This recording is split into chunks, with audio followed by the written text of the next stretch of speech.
기독교 교회, 기독교 교회 협의회와 기독교 환경연대가 공동으로 매년 그 이제 시상하는 녹색교회 2010년에 됐었는데 어쨌든 그 녹색교회와 관련해서 지역과 어떻게 풀어냈는지 그런 얘기들 또 시민사회 활동들이 어떻게 진행됐는지 얘기를 좀 해보겠습니다.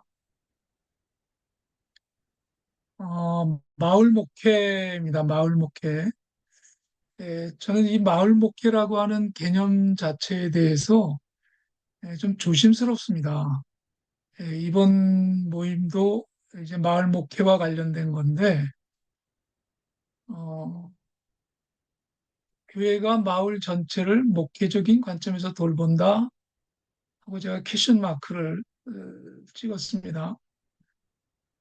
교회가 지역을 전도 대상으로 바라보는 선교적 관점, 이게 합당한 것인가? 라는 고민, 질문을 좀 하고 싶고요. 그래서 우리 교단에서는 마을 만들기 네트워크라고 생겼죠. 그죠? 총회에 아마 그 마을 만들기 네트워크가 생긴 것 같은데, 저는 그 질문을 던져요. 마을을 만들 수 있는가? 어, 마을이 만들어지는 것인가? 그래서 마을은 만드는 게 아니라 태어나는 것이다. 생겨나는 것이다. 자의적으로 되는 게 아니다. 그러나 아파트는 만들어지죠. 아파트는. 그러나 그 뭐 마을 지역의 동네도 그렇고 아파트도 그렇고 마을이라고 하는 것은 개념이 그 안에서 서로의 인간관계가 어떻게 형성되어 가느냐. 그게 마을의 어떠한 본질적인 개념 아니겠습니까? 우리가 알고 있는.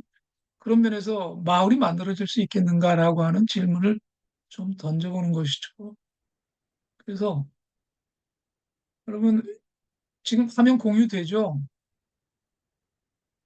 예, 그러면은 제가 한번 묻습니다. 길과 도로의 차이가 무엇인가? 라는 겁니다. 길과 도로의 차이. 길은 생겨납니다. 사람들의 발길이 그래서 마을과 마을이 서로 교류하면서 만나죠. 그러나 도로는 만들어지죠. 땅을 파헤치고 뚫고 부시고 쌓고 하면서 도로가 생겨납니다. 길과 도로는 전혀 개념이 틀리죠. 또 하나는 여러분 교회에서들 많이 할 거예요. 바자회와 벼룩시장, 플리마켓. 세 차이가 어디 있습니까, 여러분? 교회에서 바자회 할 때 보니까는 이제 도매나 공장에서 물건을 받아서 교인들이 이웃과 나누고 거기에 이제 수익금을 가지고 이제 뭐 선교를 한다는 건데 자본의 논리죠. 이익금 창출해가지고 자본의 논리. 그러나 벼룩시장은 그렇지 않습니다.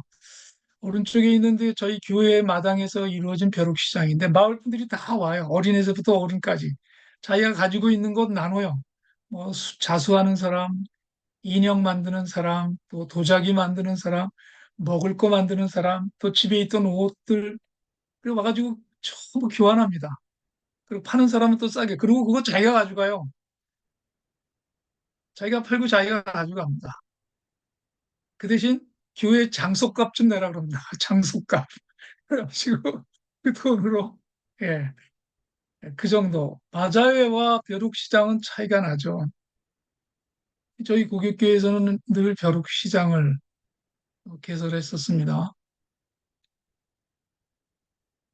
그래서 마을은 선교나 프로그램의 대상이 아니라 이웃이다. 그리고 에, 지금 와서 제가 30년의 목회를 돌아보니까 그런 결론에 도달한 게 뭐냐면 교회는 소시민을 죽음으로 몰아가는 국가폭력과 전 지구촌을 장악한 거대 자본과의 싸움의 전초기시다. 폭력이 난무하는 물질 만능 사회에서 고통받는 소외자들 곁에 다가서는 공동체, 이 교회 모습이 아니겠나. 그런 면에서 자연 생태계 역시 거대 자본과 인간 욕망의 가장 큰 희생자를 할 수가 있습니다. 지금 여러분 잘 알겠지만 이게 처음에는 이 자연 생태계에 대해서 기후 변화라는 말을 썼었어요. 처음에. 근데 이게 변화입니다. 기후 위기. 그래서 지금은 기후 재앙. 근데 이게 실제예요, 지금은. 구체적으로. 이제는 재앙. 제레미 레프킨이라는 분 알죠? 제레미 레프킨이 얼마 전에 제가 TV에서 봤는데 이미 시작됐다는 거예요. 이젠 돌이킬 수 없다. 지구는 멸망으로 갈 수밖에 없다. 왜냐하면 여러분도 알겠지만은 그 IPCC COP 6차 보고에서 1.5도씨를 2040년으로 한정 졌는데 호주의 어느 대학의 연구소는 1.5도씨 넘었다는 겁니다. 1.5도씨가 왜 중요하냐면, 그러니까 온도와 지금의 사이에 1.5도씨가 넘으면 온도의 상승이 인간의 방법으로는 이걸 돌이킬 수 없다는 거예요. 인간의 노력으로는 1.5도씨가 넘으면. 근데 1.5도씨 넘었다는 겁니다. 지금 이 상황입니다. 여기는 뭐 목회고 정치고 사회고 문화고 이제는 무너져 나가는 것밖에 없습니다. 지금 실제로 이번 여름 더위도 겪어봤고 파키스탄에 왔던 그 엄청난 홍수 상황이 지금 굉장히 심각한 지경에 이르고 있는 것을 우리는 경험하고 있습니다. 그래서 제가 그동안 30년 동안에 목회하는 목회를 해보면서 교회가 결국 교인을 프로그램을 통해서 성장 부흥시켰죠. 그리고 살찌우고 그래서 60, 80년대는 그 순복음의 삼박자 축복 소위 말해서 그거 뭐 굉장했죠. 그리고 대학 선교회 CCC라고 있었습니다. 거기서 사형리 예수 믿고 죄 용서 받으면 구원받는다는 그 네 가지 영리가 있어요. 그걸로 복음을 굉장히 단순화시켜 버렸습니다. 역사나 어떠한 그러한 신학적인 개념들은 전부 빠져 있는 그래서 복음을 단순화시켜 버린 그런 시대를 있었고요. 90년대 이후로는 경배와 찬양. 여러분들 교회에도 어떨지 모르겠습니다. 교회마다 보면 꼭 강대상 앞에 드럼 세트가 있어요. 일렉트릭 기타하고 앰프 세트. 거의 광기와 같은, 이건 제 주관적인 입장입니다. 거의 광기와 같은 감성에 호소하는. 어, 저희 고깃교회는 경배와 찬양을 하지 않습니다. 한 적이 없어요. 그 청소년들이 가스펠을 불러요. 기타 치면서. 그건 좋아요. 예, 가스펠. 그리고 코로나 이후에 예배당 전면에는 십자가는 보이지 않고 대형 모니터만 보이는 현상. 뭐, 십자가가 안 보여요. 커다란 모니터만 보이지. 이 뭔가, 이 쇼한다는 얘기 아닌가? 그냥 보여준다는 거 아니겠나? 이거는 이미 보편화되지 않았나? 그래서 집단 전체주의에 빠진 교회의 타락은 당연. 그래서 변화하지 않으면 죽을 수밖에 없고, 죽지 않으면 세워질 수가 없다. 죽어야 산다. 이제는 이 퇴락한 곳에서 변화되어야 되는데, 이 변하지 않으면 죽을 수밖에 없죠. 교회는, 저는 그렇게 봅니다. 교회는 이미, 끝났다. 죽어야 살거든요. 죽어야. 여기서 자꾸 살려고 그러면 안 됩니다. 죽어야 됩니다. 근데 저는 하나의 지혜를 얘기하겠습니다. EM이라고 다음에 앞으로 조금 이따 EM 얘기를 할 텐데 이 좋은 효모 공동체입니다. 이 EM이라는 게 이 EM 효모는 주변의 생명을 살려내요. 근데 부패 박테리아는 생명을 죽이죠. 그 EM 효소 가지고 여러 가지 많은 것들을 하는데 그래서 썩어서 부패하느냐 발효해서 향기를 내느냐 우리 교회가 어떤 식으로 죽어서 발효시킬 수 있느냐라고 하는 건데 저는 교회가 죽는 방법이 그동안 30년 동안 천국잔치, 지역과 하나님 나라의 천국잔치를 올렸습니다. 30년 동안. 교회 성전과 무관하게. 마을이 교회였으니까요. 특별히 교회다, 고깃교회가 교회다라는 생각 갖지 않았습니다. 그냥 마을이 교회다라고 생각했지. 단, 차이점은 마을에 있는 사람은 교회 안 와요. 왜? 크리스찬이 아니니까. 어쩌란 말입니까? 크리스찬이 아닌데. 그러나 우리 교인들은 교회에 와요. 지역에 살면서. 왜? 크리스찬이기 때문에. 예수를 그리스도로 고백하는 것이야말로 이 세상의 가장 소중한 가치이니까. 그러나 그렇지 않은 사람들과 함께 공동체를 이뤄나갔던 목회가 그동안의 30년이었습니다. 그렇게 간단히 얘기를 나누고요. 교회에서 어떤 활동을 했는지, 어떻게 30년 목회가 있는지의 내용을 잠시 한번 보겠습니다. 교회가 이제는 죽어야 되는데, 그래서 패러다임이 전환되어야 된다. 패러다임. 교회의, 교회의 그 모습이, 교회의 내용이 전체적으로 바뀌어야 돼요. 에, 프로그램 아무것도 안 하기. 30년 동안 정말 아무것도 안 했습니다. 부흥회, 특강, 셀, 큐티, 제자훈련, 경배 찬양, 교회가 하고 있는 지금까지 해오는 건 아무것도 하지 않았습니다. 그냥 예배 3번 드렸어요. 주일 아침, 주일 저녁, 구역, 수요일 날 성경 공부, 새벽 기도회, 침묵으로. 요게 전부예요. 우리 교회가 했던 게. 예배 드리는 거 주일 날 딱 2번. 근데 제가 지지난주에, 그, 강화도에 있는 어느 교회를 갔으면 후배 목사, 제가 아직 예배를 드리러 다니는데, 김영진 목사라고 그 민들레 교회라고 있습니다. 민들레 교회. 강화도에. 거기 가서 예배를 드렸는데, 여러분, 사도행전 고백 안 하고요. 주기도문도 고백을 안 하더라고요. 예, 설교도 없어요. 이게 설교인가 내가 이래서 주보의 말씀에 대한 본문 말씀과 거기에 대한 간단한 해석이 나왔는데 그걸 같이 읽더라고요. 어, 이게 예배인가? 이게 예배인지 성경 공부인지 그냥 모임인지 잘 구분이 안 됐어요. 근데 모이더라고요. 고깃교회에서 나름대로 진정성을 가지고 드렸던 예배 중에 떼제 찬양 기도회가 있었어요. 떼제 찬양은 매달에 한 번씩 드렸는데 거기 설교가 없습니다. 성경 낭독이 있고 침묵 기도가 있고 중보 기도가 있고 그리고 찬양으로 하고 또 저희는 전체 모여서 기도하는 시간이 주일날 한 달에 한 번 있었고요. 이냐시어 영성 훈련에 따른 침묵 기도회를 교인들과 함께 했습니다. 그래서 사순절이나 대강절 때 일주일 동안 돌아가면서 기도했던 것 아무것도 안 하기. 왜 이 얘기를 하냐 하면 여러분 우리 교회 초창기에 선교사들이 교회를 세울 때 프로그램이 있었나요? 예배밖에는 없지 않았나요? 예배만 있었어요. 근데 그 예배를 드리는 그 마음의 소중함, 그 가치.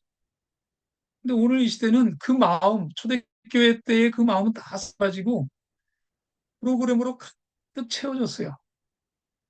하나님이 함께하는 예배인가, 하나님이 함께하는 프로그램인가라고 질문을 던져봐야 되지 않겠나라는 것입니다. 그래서 가능한 아무것도 하지 않고 잘 놀았습니다. 30년. 정말 잘 놀았습니다. 그래서 오늘 어떻게 놀았나를 같이 얘기하려고 해요.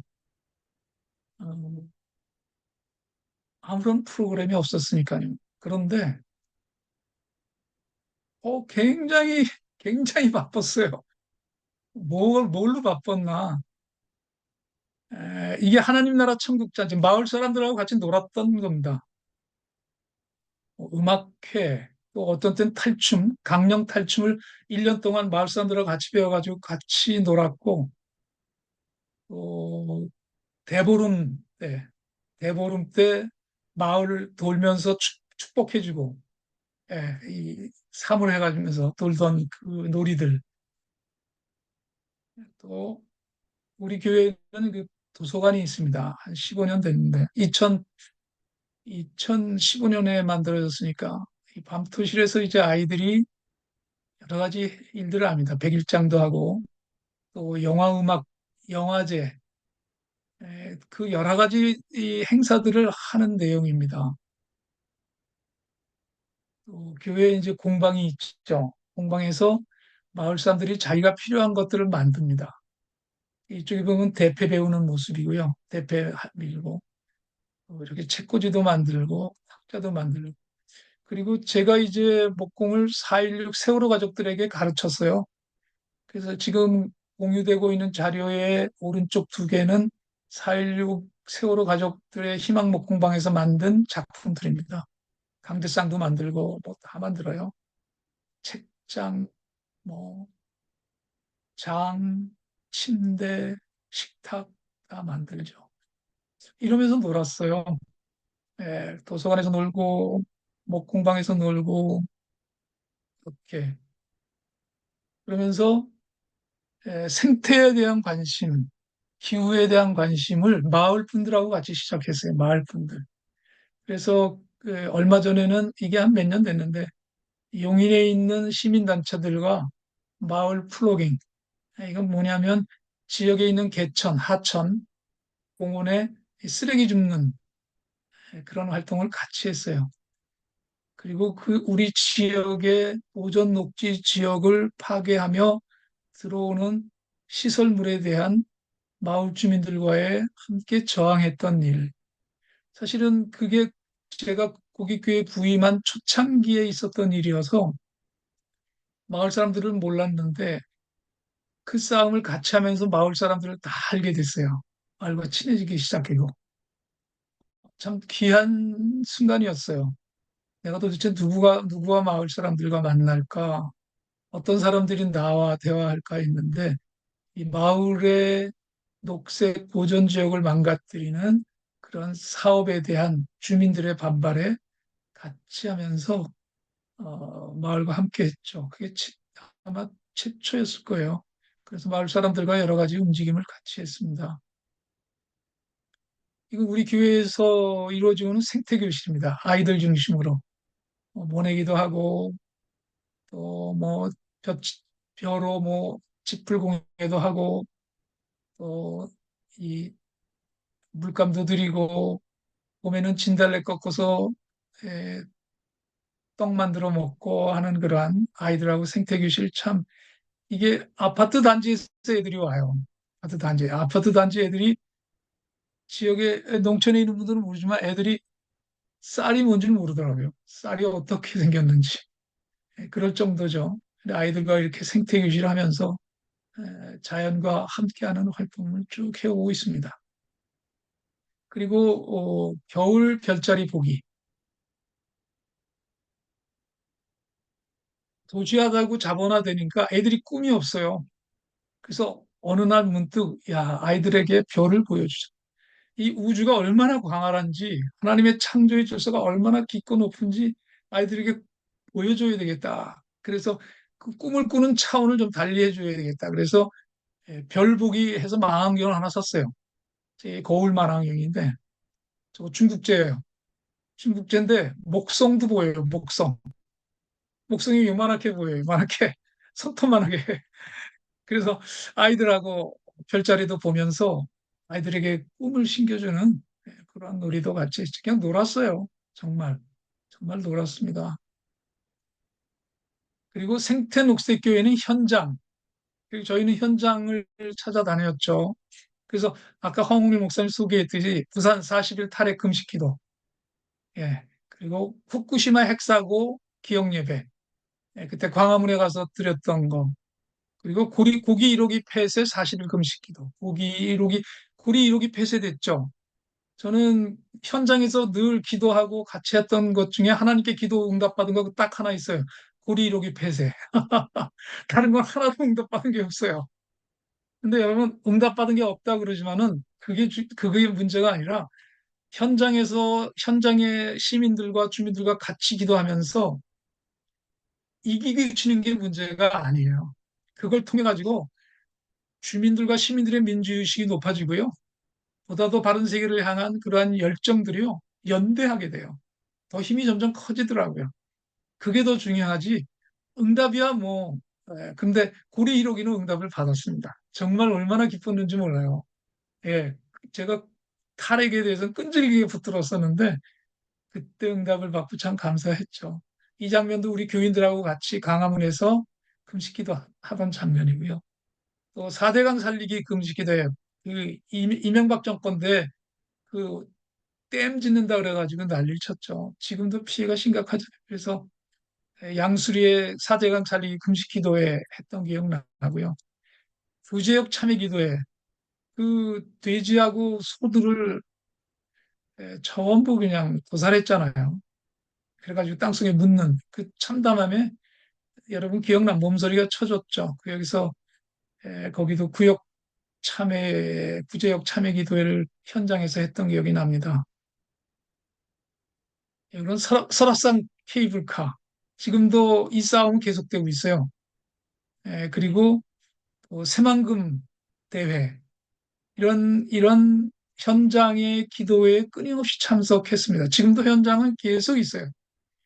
여러분 지역에 보면은 얼마나 많은 불법적인 편법적인 그 지역과 시민들이 고통받는 그 현장에 이렇게 찾아가면요. 거기서 이야기가 시작이 돼요. 이야기가 시작된다는 것은 굉장히 중요합니다. 성경이 이야기잖아요. 이 스토리라고 하는 것은 거기서부터 생명의 싹이 터지는 게 아닌가. 평화와 나눔과 그래서 이런 현장들이 참 중요하다라는 것. 그래서 고통하는 이웃의 곁에 있기. 특히 이제 세월호 가족들, 세월호는 지금도 계속 함께하고 있고요. 그래서 아마 이번 10월 달에 안전공원, 아이들의 그, 시신을 담은 그 유골을 둘 수 있는 공간을 둘 수 있는 공간, 안전공원을 아마 첫 삽을 뜰 거예요. 그게 아마 올 10월 달이라고 그랬는데 벌써 10월이 넘어가더라고요. 그러나, 정부에서 예산 편성을 해줬어요. 그 예산 편성이 왔기 때문에 이제 착공은 시간 문제다. 그래서 여기는 케밥 하우스, 수원의 그 예멘 난민들, 그리고 맨 아래에 있는 여기 있는 이 난민은 어, 앙골라의 어떤 주민이 정치적인 것으로 인해서 앙골라를 떠나게 돼요. 그래서 제주도에 묵고 있다가 제주도에서 이제 주민 신청을 받아가지고 김포공항으로 들어왔어요. 근데 그래서 거기서 나오지를 못했어요. 그래서 제가 이제 우리 집사람하고 같이 김포공항 가서 면담했던 상황입니다. 이분들이 이제 그때 결국은 정부에 승낙받고 나와서 수원에서 살고 있는 걸로 알고 있습니다. 고통받는 사람들의 모습에 찾아가는 거죠. 끊임없이 찾아가는. 그리고 이제 작년 기후위기 기독교 비상행동날 교회 앞에서 우리 교인들이 어린아이부터 같이 피켓팅 하는 내용이죠.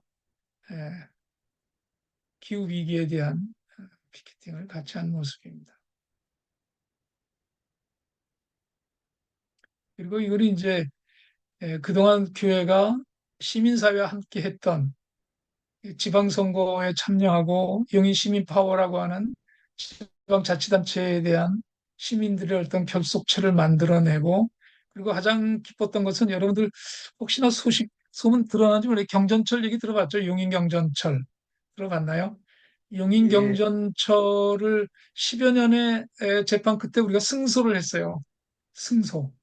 그래서 지방에서 지방자치단체가 불법과 편법으로 전문가 단체와 합작해서 만들어낸 것을 고발해서 승리한 첫 번째 사례예요.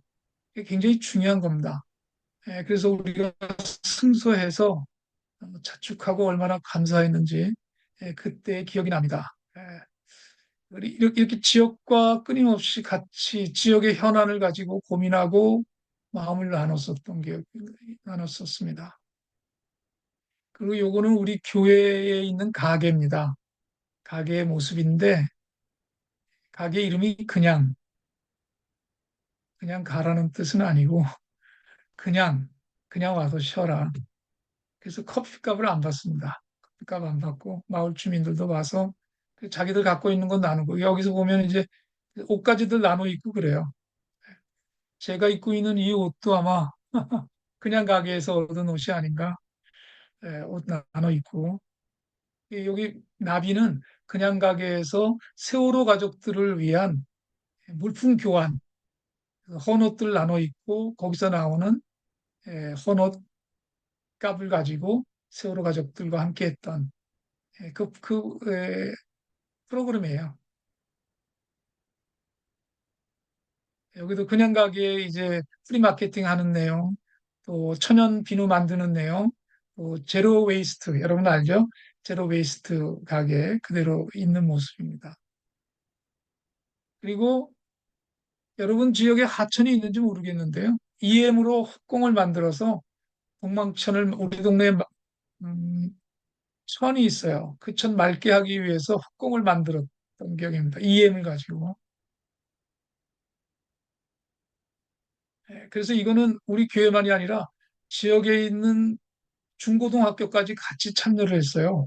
그리고 수지구청의 지원을 받아가지고 예산을 받아가지고 같이 만들고 그 하천을 맑게 하는 공을 던졌던 기억이 납니다. 열심히 재밌게 했었어요. 이 흑공으로 하천 맑게 하는 건 굉장히 상징적인 의미가 있습니다. 실제적인 것도 있지만 교회가 지역의 하천을 맑게 한다고 하는 이 활동을 할 때 사람들은 놀랍게 바라봐요. 이게 뭐지? 교회가 저런 일을 하는구나. 그리고 그 EM 배양액으로 정화조를 깨끗이 하는 곳, 농사 질 때에 EM액을 뿌리면요. 그 작물들이 굉장히 건강에 자란다. 병충해에 강하고요. 병충해를 이겨요. 이 EM을 뿌리면요. 그래서 작물들을 굉장히 그 농약을 안 뿌리고 작물을 재배할 수가 있어요. EM을 배양을 뿌리면 밭에 뿌리고 잎에 뿌리고 병충해가 안 달라들어요. 참 놀라워요. 이 콩 만들기는 뭐 어떤 내용이 있습니다. 이거 원하시면 제가 얼마든지 자료를 줄 수 있습니다. 자료 그냥 엄청 많습니다.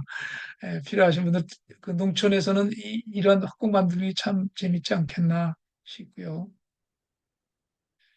에, 이게 이제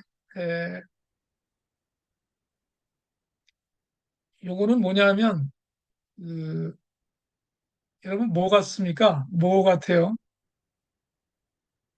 이거는 폐식용유로 경유를 만드는 거예요. 여러분 들어봤습니까? 폐식용유로 경유 만드는 거. 그래서 과산화수소를 폐식용유에 과산화수소를 넣고 계속해서 정화시키고 그렇게 해서 마지막에 순정한 경유를 만들어내요. 이게 맨 아래쪽에 있는 게 탱크 세 개가 그 순화시키는 그 틀이에요. 이걸 저희가 만들어 가지고 교회에서 이 작업을 통해서 경유를 만들어냈죠. 그래서 이게 경유가 깨끗해지는 과정이고 이 아래쪽에 보면 지금 경운기에다가 지금 우리가 만든 바이오 디젤을 넣고 있죠. 그 실제로 가동을 했어요. 털털털털 하면서 가는데 보통 경유를 넣잖아요. 근데 이 폐식용유를 넣으면 그 엔진에서 홍기름 냄새가 나요. 예. 경유 냄새가 아니라 공기를 맑게 해요. 실제로. 그러니까는 CO2가 나오는 게 아니에요. 예. 참 놀랍죠. 그래서 우리 경유에다 놓고 그래서 이제 제 차가 경유차였는데 시운전을 한번 해보자. 그래서 이번에는 이제 우리 차에다 넣고 한번 시운전하자 그랬는데 결국은 못했어요. 그때. 근데 이 바이오 디젤을 만드면 요거를 검사해 줍니다. 정부에서. 검사해 주는 데가 있어요. 그래서 합격하면 그걸 쓰면 되는 거예요. 근데 대신 만들어서 팔 수는 없어요. 자기가 만들어서 자기 차에 사용할 수는 있어요. 그러나 에, 살지는 못합니다. 그리고 지금 유럽 쪽에서는 아마 이 바이오 디젤이 경유와 섞여서 20% 이상 활용하는 걸로 알고 있어요. 우리나라는 3%인가 그래요. 그리고 이러한 바이오 디젤을 만드는 업체가 있어요.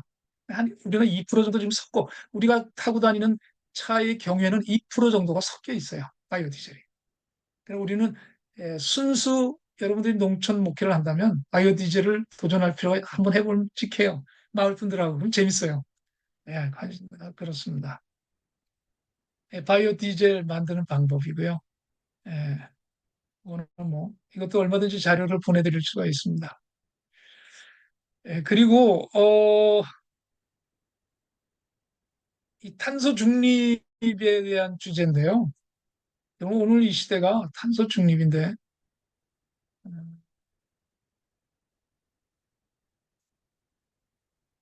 8시 몇 분까지 하죠? 15분. 예, 15분까지입니다. 15분. 이번까지 하고 그냥 미리 좀 쉴까요? 미리 쉬고서 탄소 중립으로 들어갈까요? 뭐 상관없습니다. 예, 탄소 중립은 또 다른 또 이야기거든요. 예, 굉장히 예. 중요한 얘기고 그럼 한 5분 정도 쉴까요? 아니요, 한 15분 쉬어야 되는데, 예, 그러면 오늘 조금 일찍 끝나는 걸로 하고 한 10분만 쉴까요? 예, 예. 예, 예. 10분만 쉬겠습니다. 8시 20분에 들어오셔서 오늘 네, 네. 목사님 조금 일찍 끝내신다고 그러셨으니까, 지난번에 너무 늦게 끝난 거, 이번에 벌충한다 생각하고, 8시 20분에 모이겠습니다. 예, 네, 감사합니다. 감사합니다. 예, 김윤정 목사님. 네, 네, 교수님. 우리 작년에 생명의 길 초록발자국 교육받으신 분들 네, 5개 교회에 네, 예, 대표들과 한 분 정도씩 좀 5개 교회 대표되는 분들 한번 카톡 올리셔서 네, 10월 31일쯤에 한번 우리가 카톡으로 잠깐 우리 이기 교육이 안 되기 때문에 우리 자체 세미나를 11월 말이나 12월 초에 한번 하려고 그러거든요.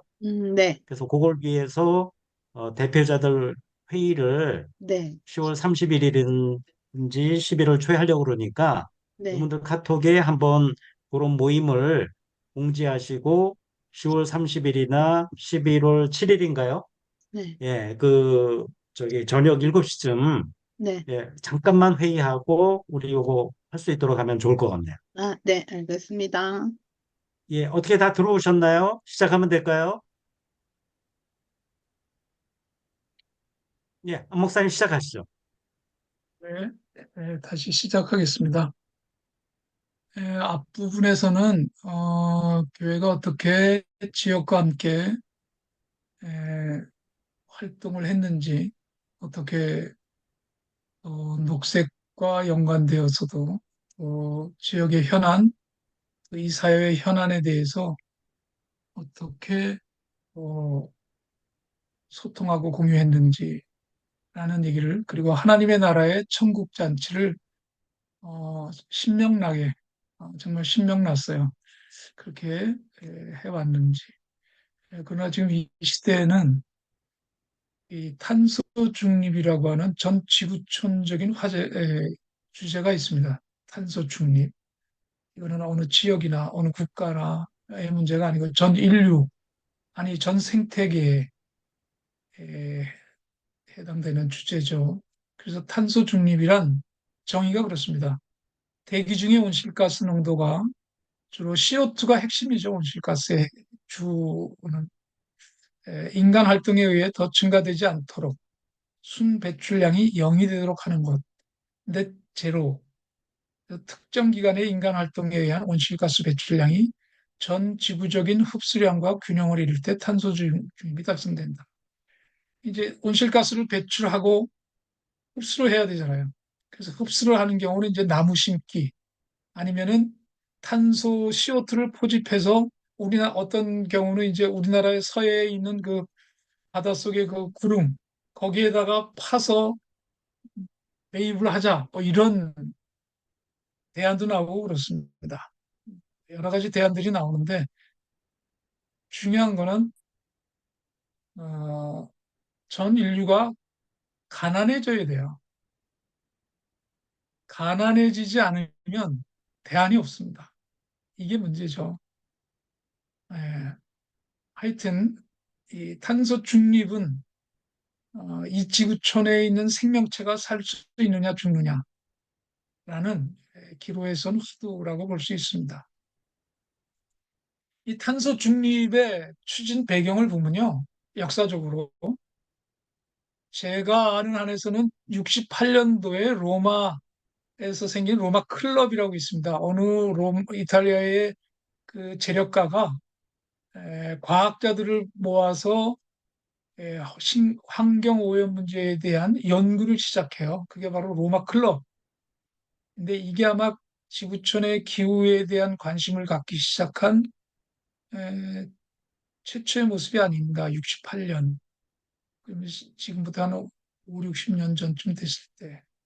그리고 이제 가장 가까이는 에, WCC 6차 총회. 그러니까 여러분 기후 위기에 대해서요, 기후 문제에 대해서 WCC가 기존의 세계의 단체들보다 먼저 관심 갖기 시작했습니다. 교회가. 기후 환경 문제를 교회와 인류의 가장 긴박한 과제로 천명을 합니다. 예, 이게 1980년 6차 WCC 캐나다 밴쿠버에서 열렸어요. 그리고 나서 1992년도에 유엔 기후변화 협약, 그러니까 유엔이죠. 유엔에서 자국의 실정에 맞는 온실가스 배출량 감축을 위해서 국가 정책 수립을 시행해요. 그게 1992년도입니다. 30년 전이죠. 그리고 나서 아, 근본적으로 대처해 나가기 시작한 게 유명한 교토 의정서라 그래요. 1997년 이 교토에서 이 회의가 열렸는데 그때 교토 의정서에서 내린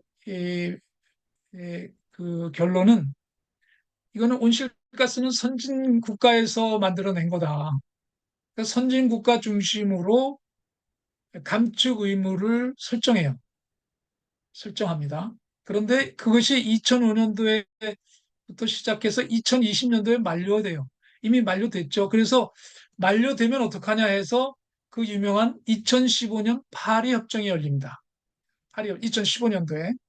그래서 이것을 교토 의정서가 만들어질 때는 선진국 중심으로 이것이 결정됐는데 2015년 파리 협정은 모든 지구촌의 국가들이 참여하는 보편적인 기후변화 체제를 마련해요. 이게 유명한 파리 협정입니다. 2015년. 그래서 그 파리 협정에 근거해서 대한민국도 21년에 온실가스를 37.5%로 만들었다가 그거를 변경해서 40%로 확정해요. 지금 독일이나 프랑스나 유럽은 50%가 넘습니다. 독일은 아마 65%까지 거예요, 아마. 40년까지 거예요, 아마. 대단하죠. 이 우리나라 같은 경우는 제가 이제 그 탄소 중립 위원회에 참여를 했어요. 청와대 직팔 문재인 정권 때. 그래가지고 이제 저희는 종교인 대표로 참여를 했는데 산업 쪽 대표들이 못 움직이더라고요.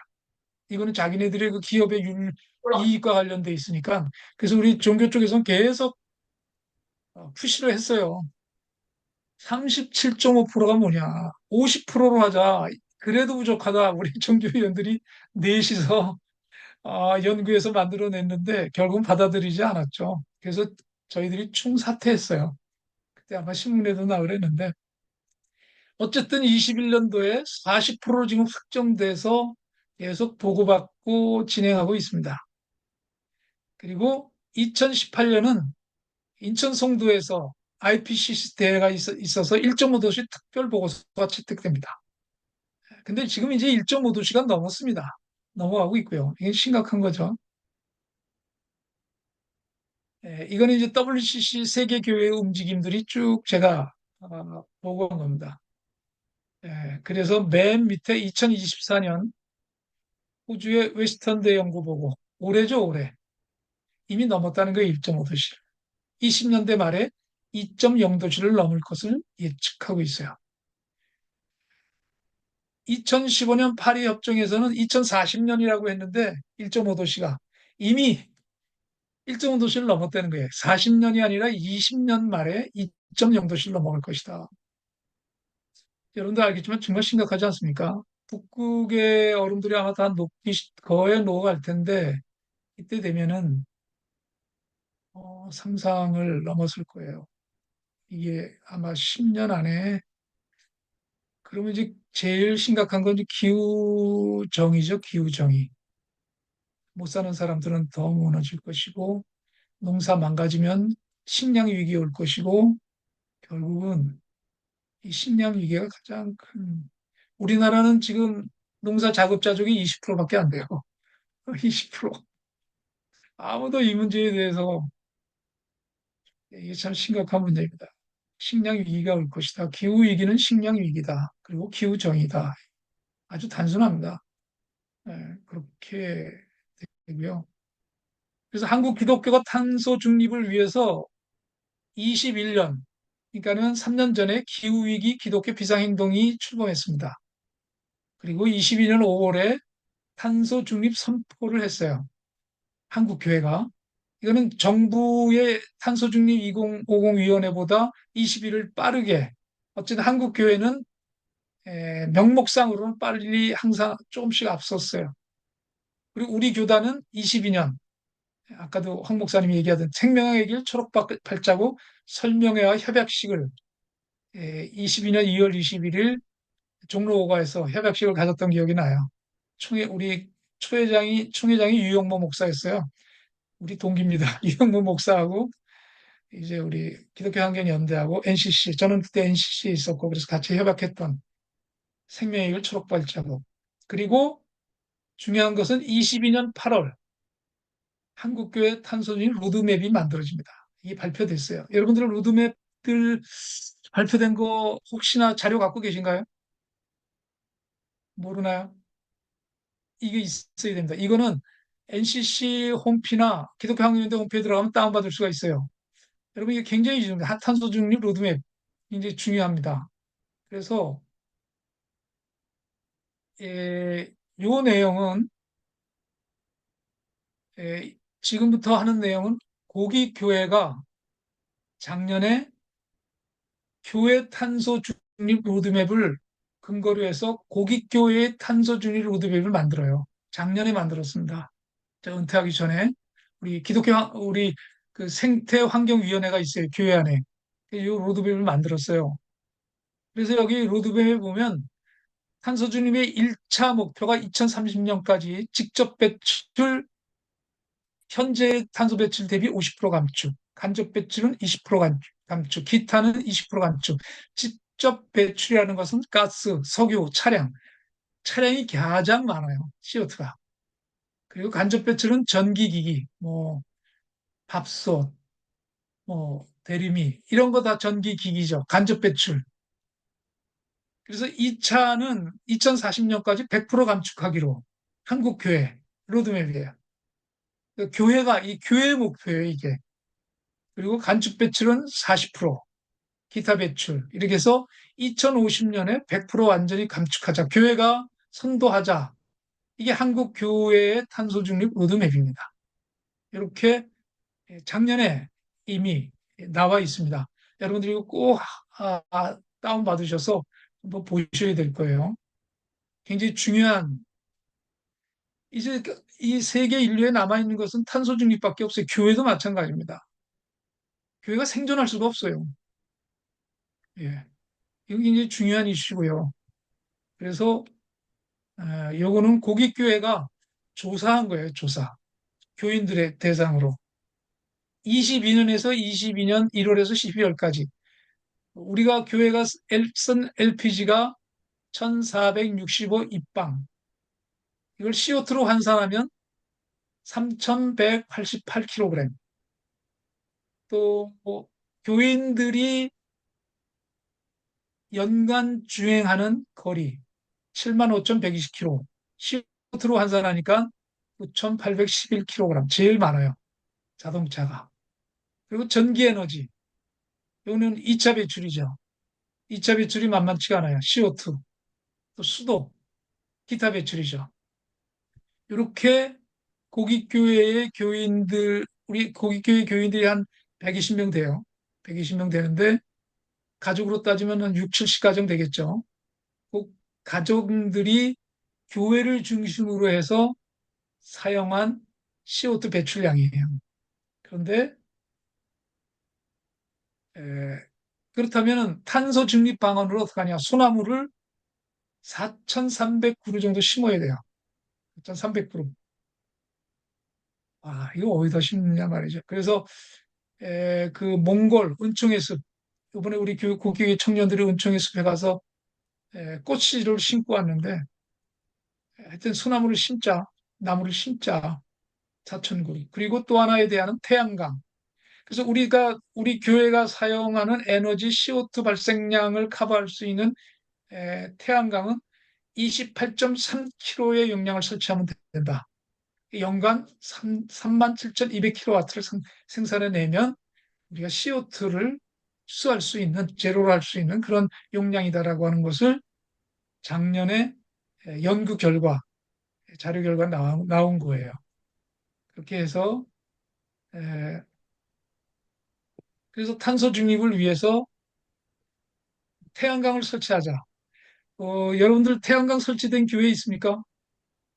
태양광 설치된 교회 아직 없으니까 설치해야 됩니다. 저희가 조사했고 그래서 설치 용량이 15.15kW. 그러니까 이게 여러 가지가 있어요. 자체 발전만 할 것이냐, 아니면 만들어서 한전에 만들어낸 전기를 팔 것인가. 전기를 팔 수도 있습니다. 이런 논의도 좀 했고요. 그러면서 우리는 팔지는 말자. 팔려면은 그게 좀 복잡해요. 교회는 종교 시설은 사고 팔 수가 없어요. 그러려면 이제 교인의 개인 명의로 이걸 등록해야 되는 복잡한 문제가 있어서 그렇다면 자가 발전으로 가자.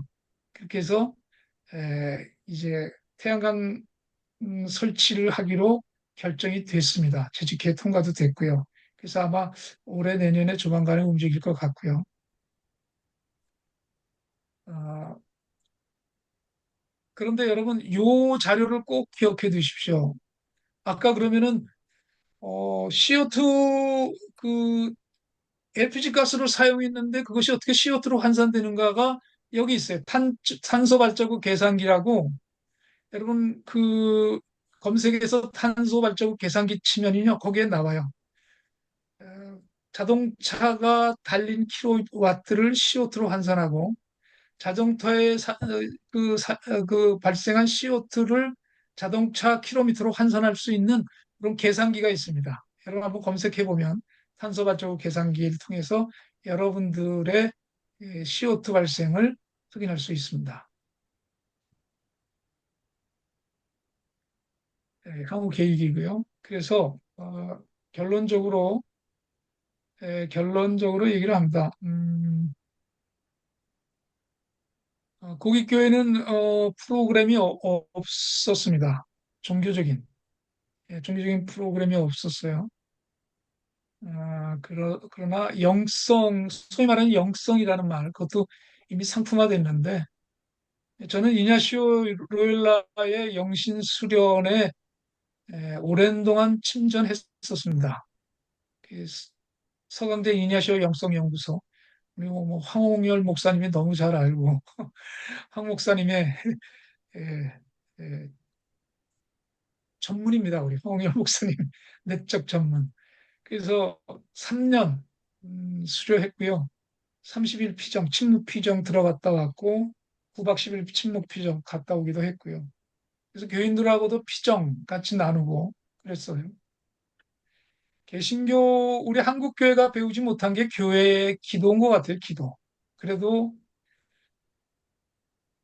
유럽의 캐톨릭이 퇴락함 속에서 그나마 그걸 유지시킨 게 에, 수도원의 기도 모습이 아니었겠나. 근데 우리 한국 교회는 미국 교회로부터 복음을 받아들여서 열광주의에 빠져버리고 말았죠. 삼박자 축복. 그런 것에 대해서 전 강한 거부감을 느꼈어요. 이거는 아니다. 우리 교회가 한국 교회가 처음 시작할 때 이런 프로그램 없었거든요. 실제로 저는 30년 동안 아무 프로그램이 없었습니다. 그리고 현장과 생태와 그 영성을 가지고 교인들하고 함께 공유하고 나누고 마을과 시민사회들과 함께 했던 그런 30년이었던 것 같습니다. 그래서 제 얘기는 이 정도로 마치고요. 혹시 질문할 거 있으면, 이야기 나눌 거 있으면 같이 하면 좋을 것 같습니다. 예, 화면 이상입니다. 공유 중재해 주시고 감사합니다. 예, 예, 그 코멘트나 질문에 앞서서 우리 최영석 박사님 처음 들어오셨는데, 여기 같이 활동하신 여정수 목사님은 아시겠습니다만 부산 자치연구소 소장님이시고, 부산대에서 영화연구소 전임연구원도 활동하셨고, 지역 정당을 통한 지역 정치 활성화를 위해서 굉장히 열성적으로 활동하시고, 기흥실 쪽에서도 활동하셨고, 굉장히 다양한 활동을 하셔요. 그래서 우리 첫날 모임도 그렇고, 지난 뭐 이렇게 두 번 모임도 계속해서 뭐 최 박사님 맡은 순서가 있어서 강의나 뭐 이런 활동이 굉장히 많으세요. 그래서 아까 잠깐 쉬는 시간에 연락드렸더니 들어오셨네요. 반갑습니다, 최 박사님. 네, 오랜만에 반갑습니다. 뵙습니다. 예, 네, 반갑습니다. 자, 오늘 여러분들 아롱태 목사님 이제 강의를 들으셨는데 궁금하신 거, 또는 코멘트 하시고 싶은 거 하는 시간 갖도록 하겠습니다. 근데 안 목사님은 뭐 고리 원전 핵발전소 1호기 폐쇄된 것만 기도 응답을 받으셨다고 그러는데 저는 용인 경전철 그것도 맞습니다. 하나님의 기도의 응답이고 여러분 예, 보신 것처럼 굉장히 많은 것이 기도의 응답 받았다고 이렇게 생각이 되고요. 아롱태 목사님은 근데 이거를 이 엄청난 모도 활동을 이제 기도와 말씀 예배를 뿌리로 해서 이렇게 한 건데 독특한 것이 이제 이냐시오 영신수련 저는 신대원부터 지금까지 1년에 두 번 방학 때마다 이렇게 좀 피정을 많이 다녔어요. 근데 배운 건 없었고 그냥 피정만 다녔습니다. 근데 안홍태 목사님은 한 달 피 정도 하셨을 뿐만 아니라 3년 동안 공부도 하셨어요. 그래서 이론적으로 굉장히 탄탄하고 그런데 그런 그 영성 훈련과 예배와 기도와 이런 것이 이런 모든 활동이 이제 뿌리라는 거 아마 여러분이 보셨을 겁니다. 제가 뭐 코멘트 할 게 조금 있긴 있습니다만 예를 들면 이런 거죠. 목사님은 이게 그 무위의 목회입니다. 예, 우리가 막 일부러 프로그램이니 뭐니 안 하고 그냥 예수님이 하셨을 법한 기도회라든지 예배만 하고 이, 이 세리요한처럼 어떤 그 예언자적인 활동도 많이 하셨지만 예수님의 길을 따라서 많이 놓으셨어요. 하나님 나라 잔치를 교회 안에서만이 아니라 지역 주민들과 많이 하셔서 이런 하나님 나라의 잔치라는 면이 굉장히 부각이 많이 되고 있고요. 또, 슬퍼하는 자들, 우는 자들과 더불어 울라고 하는 그런 말씀을 따라서 잔치만이 아니라 세월호라든지 많은 아픈 가족들, 제가 유학 가기 전에 목사님은 또 신대원 동기니까 가기 전에 몇 번 갔는데 이 동네 분들과 지역 주민들과 마을 주민들과 소통할 수 있었던 게 거기 그 남부 저유소라고 그러죠. 그래서, 남부전, 저유소 저장 반대 운동을 해가지고 그 김영순 장로님이 막 그때 부석까지 되고 막 이러셨어요. 근데 그런 거에 나서는 교회가 하나도 없었어요. 근데 목사님 또 교인들이 그렇게 적극 나서고 그런 걸 보고 마을 주민들이 고깃교회는 정말 지역에 꼭 필요한 교회구나. 이런 걸 보면서 관계가 이렇게 되었던 것 같아요. 그 정도 얘기하고 여러분들 코멘트나 질문을 받도록 하겠습니다. 누가 먼저 좀 말씀을 하시겠어요? 이춘자 목사님 다녀오셨을 때하고 또 많이 변화가 있죠? 어떻습니까?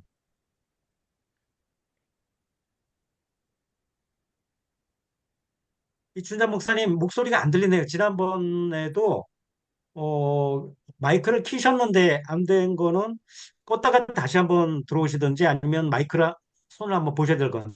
예. 안 들립니까? 예, 들린다, 들린다. 예. 거기 조금 크게 말씀하시죠.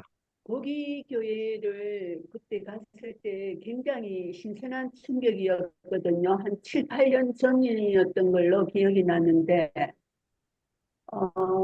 지금 오늘 또 강의를 들으면서 그때 뭐 정을 대보름 되면은 달집 태우기라든가 이런 그런 것을 보면서 독일에서 공부하셨던 분인데도 목사님께서 가장 한국적인 그런 방향으로 또 이렇게 하시는 것을 보면서 저는 굉장히 신선한 충격을 받았거든요. 오늘 제가 그때는 EM 합공으로 그 동막천 거기 뭐 맑게 정화했던 그거 저는 그때 있었는데 제가 뭐 그거 미처 캐치를 못했는지 아니면은 이게 저는 지금 제가 목회하는 곳에 이게 좀 필요할 것 같다 그렇게 느꼈거든요. 그래서 목사님께 한번 여쭤봐야 될 것 같고 은퇴를 하시고 나서 오히려 더 이렇게 표정도 더 젊어지신 것 같아요. 그때 보기교회에서 뵀던 것보다. 그냥, 나도 이제 나이가 연륜이 목회, 지금 요 개척교회는 5년 차밖에 안 되었지만, 목사님처럼 은퇴를 하시고, 더 오히려, 많은, 이런 역량이 더 이제 두드러지면 좋겠다는 굉장히 존경스럽고요. 나중에 그 EM 가지고 또 활성액 만드는 거라든지 바이오 경유 이것도 이래 그 탱크처럼 생기는 그런 것도 이제 비용은 굉장히 비싸지만 저는 그 생각조차 못 해본 일인데 요즘 시골에는 나라에서 지원을 해주가 카드를 가지고 이래 하는 게 있더라고요. 근데 경유는 이제 앞으로 없애겠다 그런 이제 정책도 나오긴 했지만 이런 발상이라든가 이것을 현실적으로 이렇게 목회에 이렇게 도입했다는 자체가 저는 너무 놀랐고 아까 그 흙공 만드는 거, 그것을 목사님께 다음 한번 여쭤보고 싶습니다. 우리 시골 그 마을이 그 흐르는 천이 많이 정화가 안 되어 있어서 볼 때마다 너무 이렇게 오염이 되어 있다는 걸 많이 느끼거든요. 근데 이 흙공은 한번 여쭤보겠습니다, 개별적으로. 이메일 보내주시면요. 제가 자료 그대로 다 보내드릴게요. 네, 여러 감사합니다. 신뢰들도 있고요. 신뢰들도 많고, 그래서 하나 보내드리겠습니다. 네, 예, 감사합니다. 저희가 생명길 졸업발자국 그 수료한 분들 교육이 있는데, 그때 한번 또 목사님 모시고, 이 에너지 전환과 관련된 뭐 EM 흑공도 있고, EM 관련된 그 여러 가지 여전대가 실천할 수 있는 게 있기 때문에 한번 모시도록 하겠습니다. 그리고 여정선 목사님, 예, 예, 예. 자, 제가 읽어드릴게요. 이게 주변이 시끄러워서 글로 질문하신다는 건데요. 많은 이제 인사이트를 받았고, 찬양 없는 예배와 기도란 말씀을 조금 자세히 설명해 주실 수 있는지요? 경배와 찬양이 없는 그런 예배가 상상이 잘 안 된다. 예, 그런 질문이었습니다. 안 목사님. 예. 경배와 찬양이 호주 교회에서 시작이 됐죠. 호주 교회에서 시작된 걸로 알고 있어요.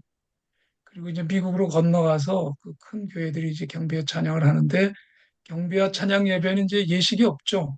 찬양하다가 기도하고 설교자가 설교하고 그러는데 그 미국에서 경배와 찬양이 시작될 때의 그 어떤 의미는 어, 예배에 익숙하지 않은 하나님을 모르는 사람들을 쉽게 예배의 공간 안으로 들어올 수 있기 위한 그러한 어떠한 수단이었어요. 그러면서 이제 경배와 찬양이 다 이제 했는데 죄송합니다만 저는 이제 교회가 이제 고깃교회를 안 나가기 때문에 이제 지역의 교회를 다니는데 한 번은 우리 지역에 가까운 데에 꽤 알려진 교회였어요. 교회였는데 거기 가서 예배를 드리러 들어갔다가 그냥 나왔어요.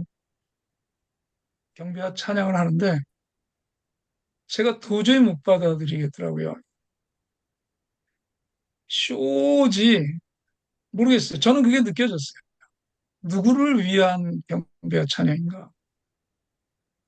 그리고 막 앉아있던 사람 벌떡 일어나서 뭐 팔짝팔짝 뛰는데, 물론 젊은이들은 모르겠습니다.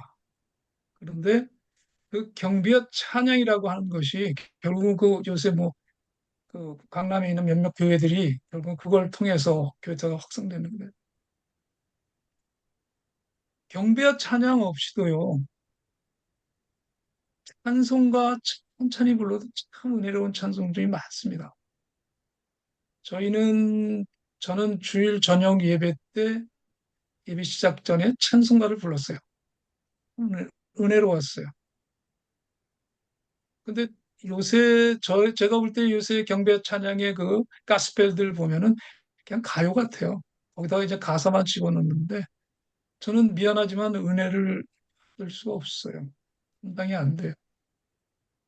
그리고 결국은 경배와 찬양의 모습으로 교회가 확대되고 거기에서 이제 집중하게 되고 하는데, 그런 모습 속에 어떤 감성을 끌어내고 그리고 그 흥분된 모습으로 열기가 막 올라오는 그런 모습이 과연 이게 하나님이 기뻐하는 예배일까? 하나님은 지금 어디가 계실까? 주님은 어디가 계실까?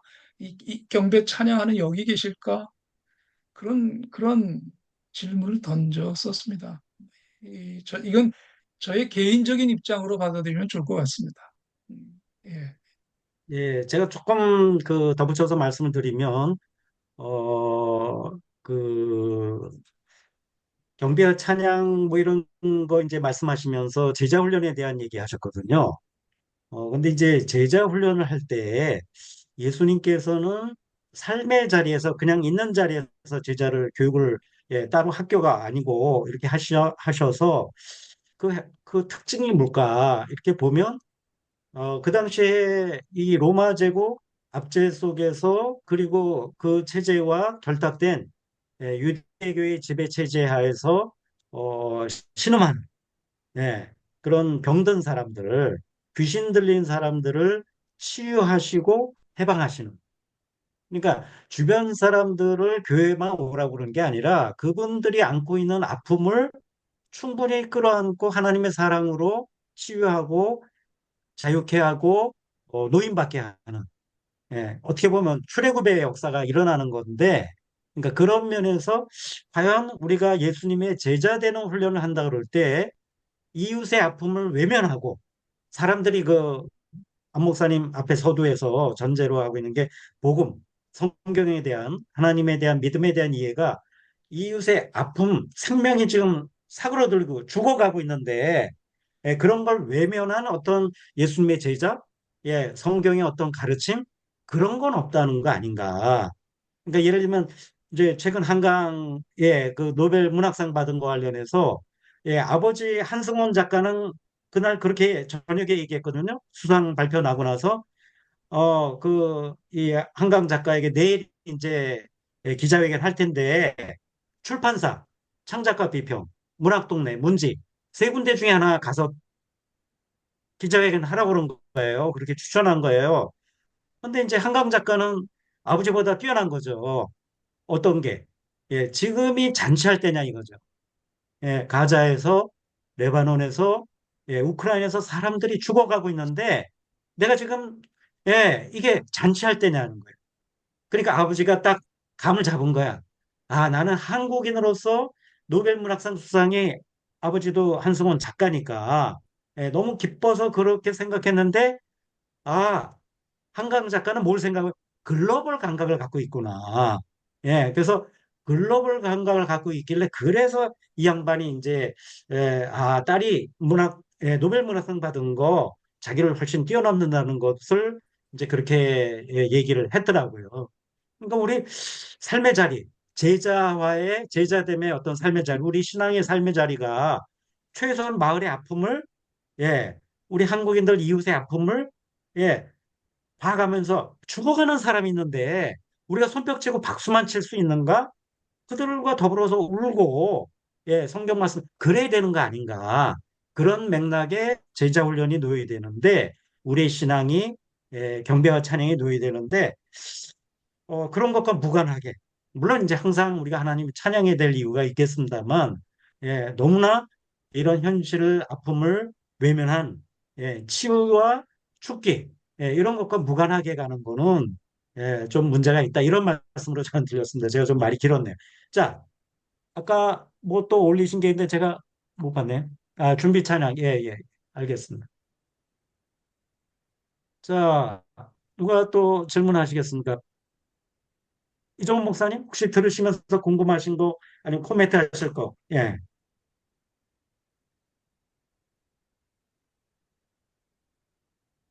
강의 잘 들었습니다. 어, 질문하겠습니다.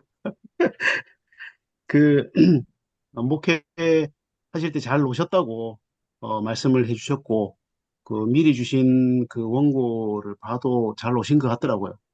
그리고 그 노는 거 안에, 뭐, 연대도 하셨고, 뭐, 또 지역 주민과 함께 어울리기도 하셨고, 여러 가지 일을 하셨습니다. 그래서 그 결과만 보면, 너무 멋진 교회다. 또 이렇게 이루신 목사님 너무 멋지다 할 수 있는데 저는 무슨 생각이 들었냐면 정말 교인 중에 이러한 일을 하는 데 있어서 저항하는 사람이 없었을까 싫어하는 사람이 없었을까 어, 만약에 있었다면 그들을 어떻게 설득하셨을까 혹은 그들이 못 견디고 옮기진 않았을까 그렇다면 또 그들을 어떻게 대해 주셨을까? 근데 이런 궁금증이 좀 일었습니다. 뭐, 이렇게, 예, 두서없지만 좀, 예, 이렇게 한번 질문을 드려봅니다. 어떻게 하셨는지. 예, 이종훈 목사 아주 좋은 질문 해주셨습니다. 예. 안 목사님? 예. 예, 일단은 고깃교회에 이제 예배를 드리러 외국분들이 오죠. 사실 우리 교회는 도시권에서 좀 고립 떨어져 있어요. 마을 버스가 정말 적게 다니는, 그래서 차를 타고 와야 되는 그러한 특색이 있는데, 일단 예배를 드리러 오면 무관해요. 새로 오는 사람에 대해서 관심을 안 둬요. 진짜로. 저도 어떤 교회는 2년 동안 제가 그냥 놔둔 적도 있어요. 그래서 하도 그분이 나중에는, 아니, 목사님 이럴 수가 있습니까? 아, 그러셨습니까? 그건 뭐냐면, 물론 세교인은 우리가 복음을 전하지만 이미 그분들은 교회에 다니는 분들이잖아요. 그때어 설득할 이유도 없고, 그때어 설득받을 이유도 없고, 교회가 이런 방향성을 가지고 움직인다면 이분이, 아, 나도 이 신앙 고백에 참여하겠다 하는 분들은 참여를 해요. 그리고 이제 한 달, 두 달, 석 달, 1년, 2년 되면서 교인이 되면서 우리가 현장으로 갈 때 같이 와줘요. 그래서 그런 경우는 없고, 그래서 뭐 불만이 있으면 조용히 나가면 돼요. 막지도 않고 말리지도 않고. 근데 한 번 이런 건 있었어요. 뭐 이보다는 요새 동성애 문제로도 좀 교회가 이제 고민스러워하지만 한 번은 그 진화에 대한 얘기를 한 분이 얘기를 하더라고요. 창조적 진화, 진화도 하나님의 창조 섭리에 포함되어 있다라고 하는 메시지를 이제 가끔 했는데 한 부부가 참 괜찮은 부부였어요. 참 좋은 부부들이 와서 우리 교회에서 한 2, 3년 생활을 했는데 면담을 하자 그래서 얘기를 하니까 목사님 저희는 진화를 하나님의 창조로 볼 수 없습니다. 그러시더라고요. 그래서 아 그러시냐 그러면은 부담 갖지 말고 좋은 교회 제가 뭐 알려드릴 수도 있겠지만 좋은 교회에서 신앙생활하면 좋겠습니다. 이렇게 해서 했던 기억은 나요. 그렇지만 전체적으로는 그렇게 해요. 들어오는 사람 막지 않고 가는 사람 말리지 않고 와도 무관심해요. 그냥 자연스럽게 얘기 나눌 때까지는 어, 인사를 안 합니다. 좀 그랬어요. 그래서 그런 문제들은 없었던 것 같아요. 예.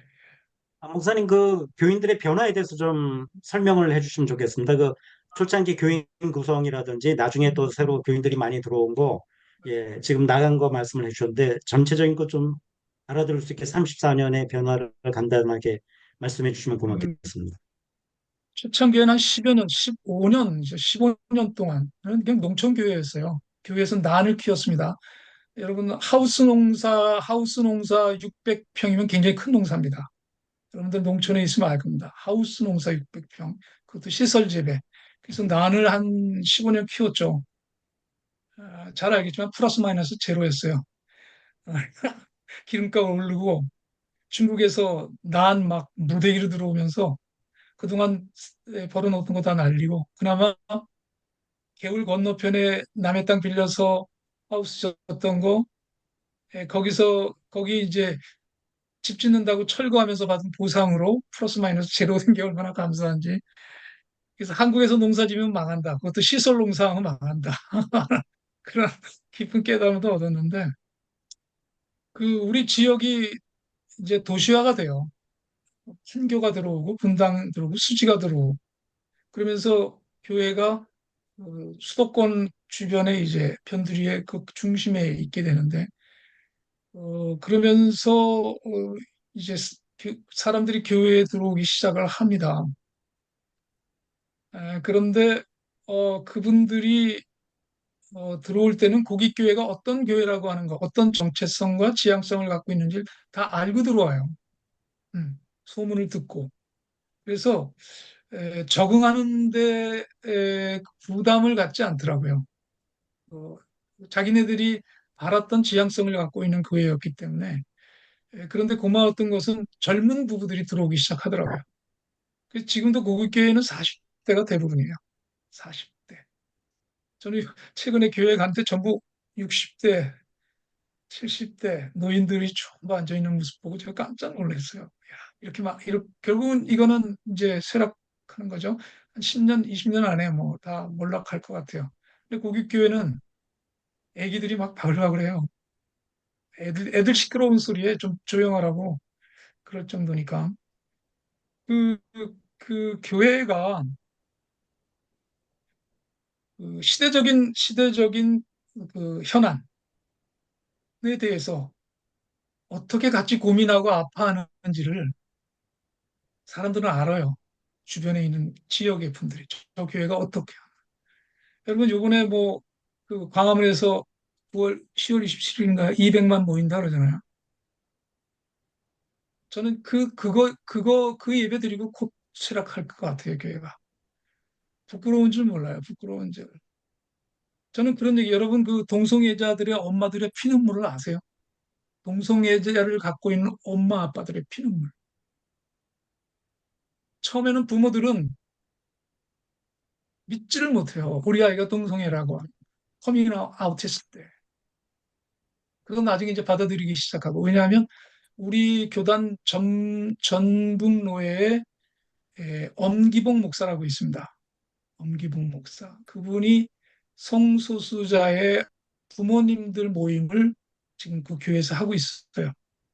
그것 때문에 전북노회에 끌려가기도 했고, 그래서 지금 징계 절차를 받고 있는데, 저는 뭐 거기에 대해서 아무것도 얘기를 하고 싶지는 않지만 중요한 것은 동성애는 성적 지향성이라고 하는 의학적인 과학적인 결론이 난 겁니다. 100년 이상 한 미국 교회가 그걸 가지고 끌어왔어요. 계속 논의하다가 결국에 가서는 국제의 그 의학과 과학의 결론을 따라서 미국 교회도 그걸 받아들이고 있어요. 동성애는 지향성이다. 이거는 병이 아니고 치료받을 수 없는 게 아니라 그 생명 자체라고 하는 걸 인정하기 시작했거든요. 그래서, 근데 한국 교회는 지금 저런 모습으로 가고 있는 거예요. 중세 때의 모습하고 별 차이가 없는 것 같아요. 그럼 뭐냐? 그럼 뭐 몰락하는 거죠. 예, 뭐 200만 얘기하는데 그 말도 안 돼. 그 껍데기 그리고 그 힘으로 어떻게 하나님의 신앙, 하나님의 교회가 기도하고 좀 하나님께 무릎 꿇고 회개하고 이런 모습 속에서 하나님의 진리를 깨닫고 하는 건데 이건 벌써 교회 끝났다라고 하는 걸 좀 상징적으로 보여주는 사건이 될 것 같습니다. 예. 어, 이 김정심 전도사님이신가요? 예, 거기 교회를 세우신 여전도사님이 60년대인가 뭐 거기 이제 개척을 하셨는데, 예, 거기 교회 인추전 목사님은 기억하실 겁니다. 거기가 땅이 2,000평입니다. 2,000평. 예.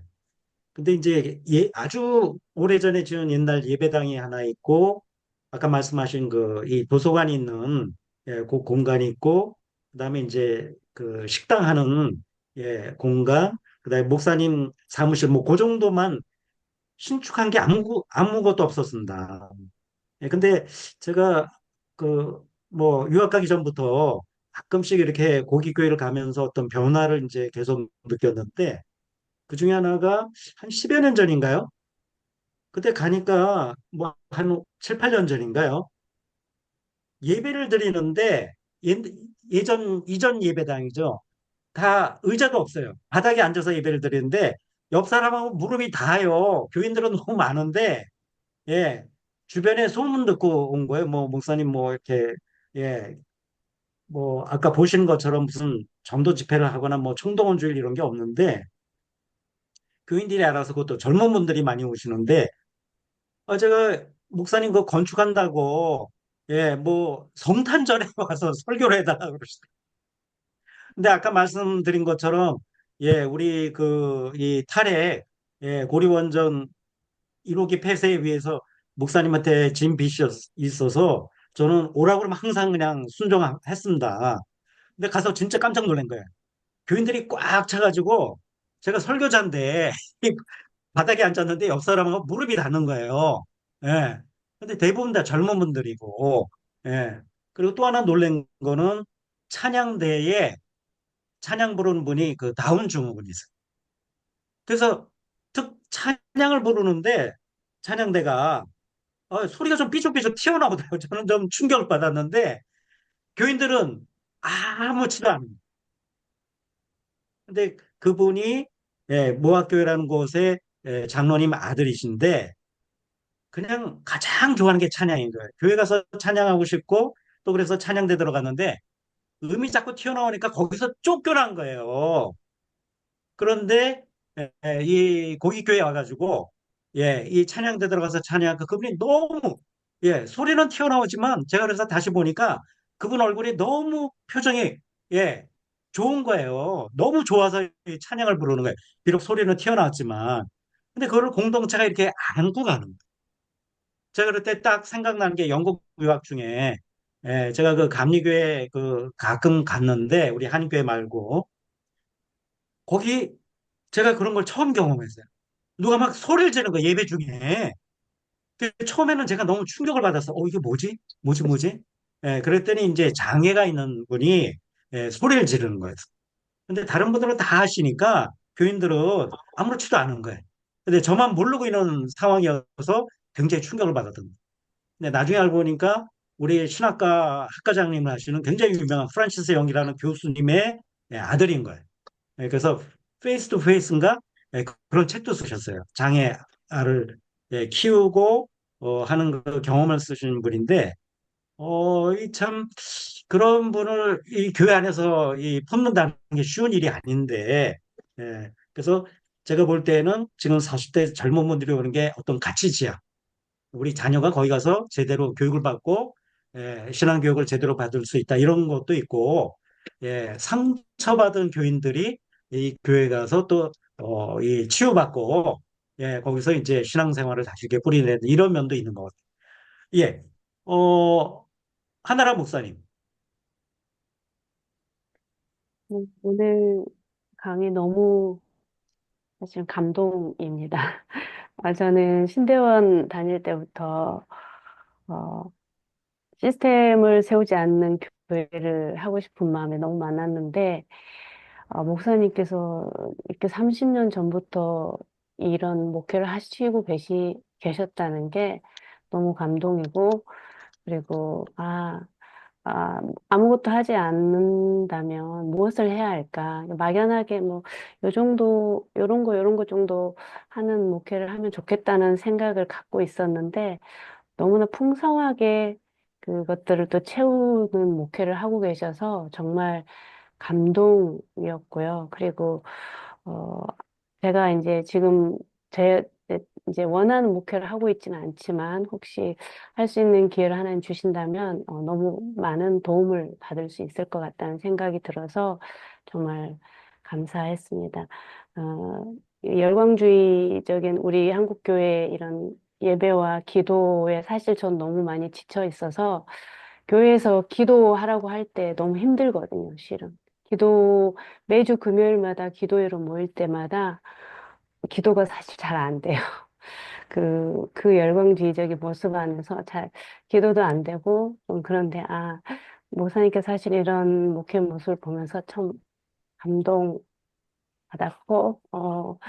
이렇게 할 수도 있구나, 라는 어떤 희망적인 모습을 발견해서 너무 감사했고, 근데 이제 궁금한 거는, 그러니까 드는 질문은, 그동안에는 우리 한국교회가 목사님께서 하셨던 이 목회 기간 동안에는 일종의 성장기였기 때문에 혹시 이런 소위 말하면 아주 시골인데도 이런 목회를 할 수 있었지 않나. 근데 앞으로 우리 한국은 농촌이 소멸하는 시기를 맞고 있다고 할 수 있는데 그럼에도 불구하고 이렇게 처음부터, 그러니까 기존에 뭐가 없는, 음, 기반이 다져져 있지 않는, 목회자들도 그런 목회를 할 수 있을까? 이런 목회가 지속 가능할까라고 하는 그런 질문이 생겼습니다. 그 교회는 하나님의 교회고요. 그리고 하나님이 세우셔요. 하나님이 반드시 세우시고요. 그리고 그동안 교회에서 제가 잔치 벌이면서 여러 가지 많은 것들을 지역과 같이 했을 때, 어, 저는 이제 새벽 기도회를 참 좋아했어요. 새벽에 나가서 기도하고, 그리고 이제 하루가 시작되고 그랬는데, 하다못해가 예를 들어서 목공방, 교회에서 목공방 한다는 게 참 웃기잖아요. 뜬금없죠. 어떻게 보면. 근데 어느 날 기도하고 나서 감동이 오는 거예요. 목공을 하고 싶다. 저는 문과생이라 목자도 모르는 사람이었어요. 오늘 목공이 하고 싶다는 거예요. 이게 뭐지? 그러면서 관심이 갖기 시작하면서 검색을 정말 많이 했어요.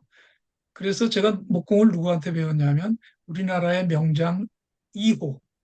1호가 제자예요. 제자가 하도 미안해가 선생님 그 명장 받으셔야 되는데 제가 받았는데 도저히 미안해서 그래서 명장을 2호를 받았어요. 그 제갈제호.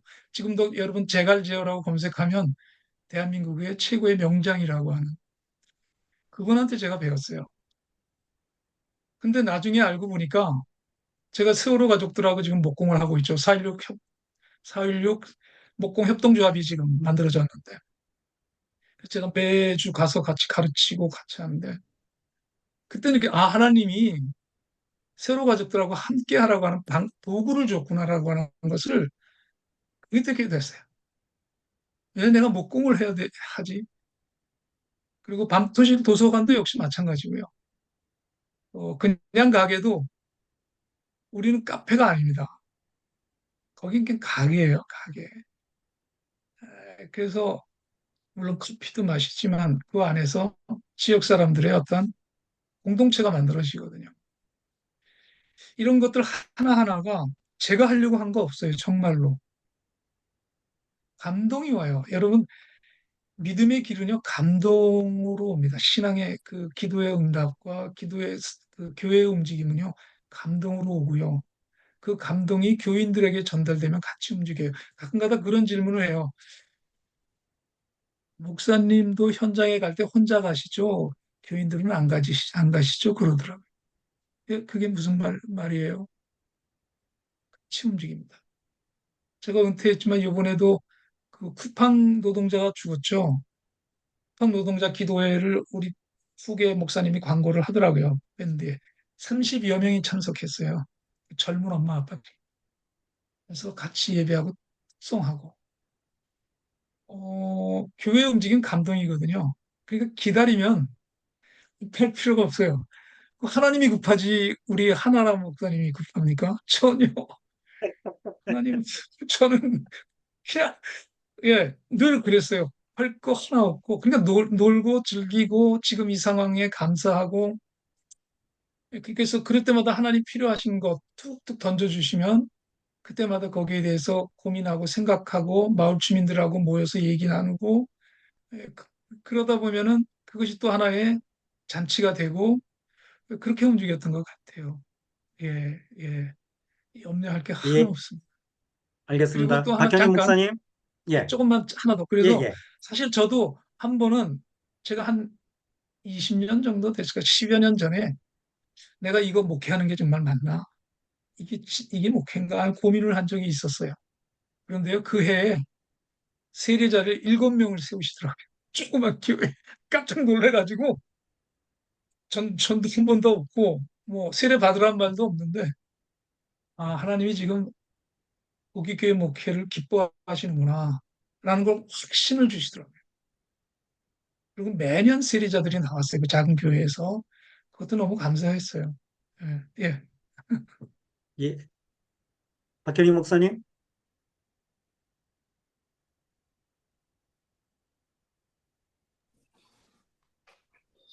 네, 우선 강의 잘 들었습니다.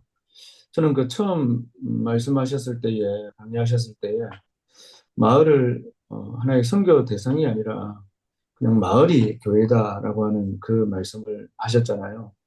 그 말씀이 참 공감이 되었고, 사실은 저도 지금 여기 교회에 와서 교회를 어떻게 또 하나님이 기뻐하시는 그런 교회로서 그렇게 세워갈 수 있을까? 사실은 저도 계속 기도하는 가운데 있었고, 그래서 지역에 490여 명의 그 주민들을 어떻게 교회가 품고 그들을 섬길 수 있을까? 제가 우리 교인들한테도 그런 얘기를 했었거든요.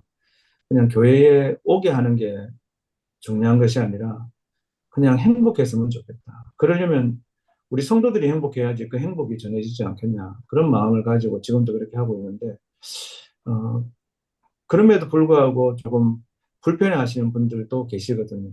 그래도 그건 아니지 않냐. 그리고 또, 제가 뭐 교회에서 여러 가지, 이 지역 사회를 위해서, 이 마을을 위해서 여러 가지 이제 예산들을 많이 이제 세우고 하니까 좀 불편해 하시는 분들이 계시더라고요.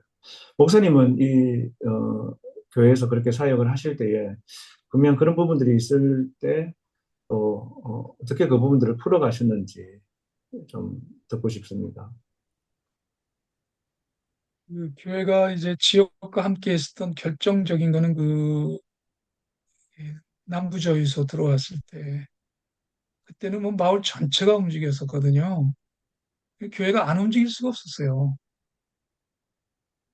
어, 더군다나 우리 장로님 구속되고, 그 사건이 교인들로 하여금도 지역의 일에 대해서는 당연히 함께하는 것이다라고 하는 또한 흐름이 만들어졌던 것 같아요.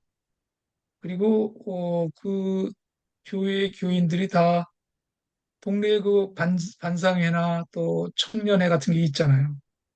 예, 그래서 거기 그렇게 해서 서로 연결이 돼 있고, 그러니까는 교회에서 뭘 하자 할 때 그런 흐름들에 대해서 어떤 거부감이나 이런 게 없었고요. 한 번은 예전에 도서관이 사실은 교회에 세워지려고 하지 않았어요. 마을 회관에 세워지려고 그랬어요. 우리 마을에 도서관이 하나 있으면 좋겠다. 그래서 마을 주민들하고 뜻 있는 주민들 모여서 이제 마을에 가서 회의를 했는데, 아, 거기 마을의 유지들이에요, 유지들. 그 마을에 그 돈 있는 사람, 땅 있는 사람들이 반대를 하더라고요. 그래가지고 반대를 처했죠. 그래서 그러면은, 에이, 그럼 우리 도서관을 교회에서 해보자. 그럼 우리가 교회 마을에서 좀 떨어졌거든요. 좀 불편하죠. 그래도 그냥 한번 해보자 하니까 교인들도 거기에 대해서 다 긍정적으로 받아들였거든요. 그 교인들과 목회자의 관계에서의 어떤 단합된 조화로운 관계는 어떤 계기가 좀 있어야 되지 않나. 그리고 목회자의 성실성, 저 사람이 정말 어떤 진실된 모습, 그런 것들이 좀 시간이, 목사님 거기 몇 년 되셨습니까? 목사님. 15년 되셨나요? 지금 간지 2년이 채 안 됩니다. 아, 에이씨. 한 15년 있어야 돼. 15년 있으면 그때부터 뭔가 생겨요.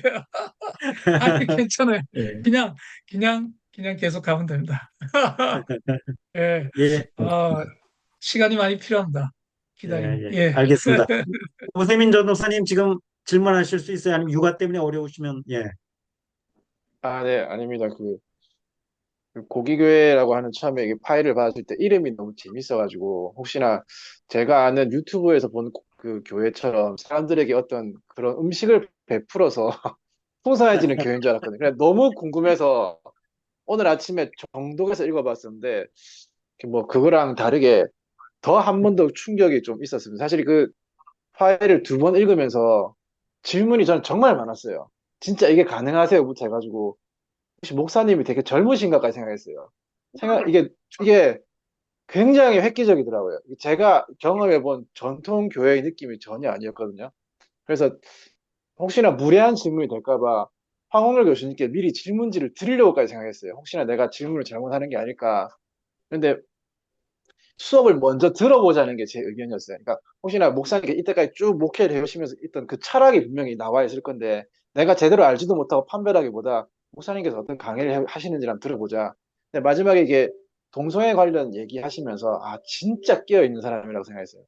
아 진짜 깨어 있고 사실 우리 그 교회 측에서는 그 부분을 건들질 않잖아요.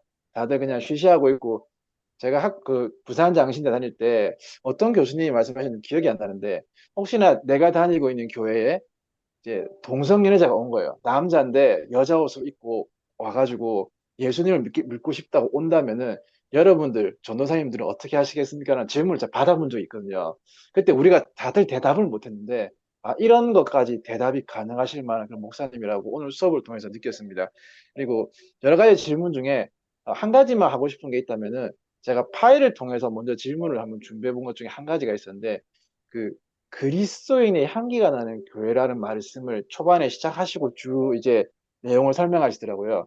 근데 그 내용들이 어떻게 보면 사회 활동도 있고, 그다음에 뭐 다른 사실 교회라고 환경 활동도 여러 가지 이 활동이 있는데 또 어떻게 보면 이제 강한 세력에 뭐 이렇게 예를 들면 뭐 세월호 사건 이런 것들 말씀하시면 강한 세력에 저도 맞서는 그런 교회 모습도 있었는데 그렇다면 이런 여러 모습들 속에서 그 그리스도의 향기라고 하는 걸 어떻게 이제 나타내는지 좀 그게 좀 궁금했습니다.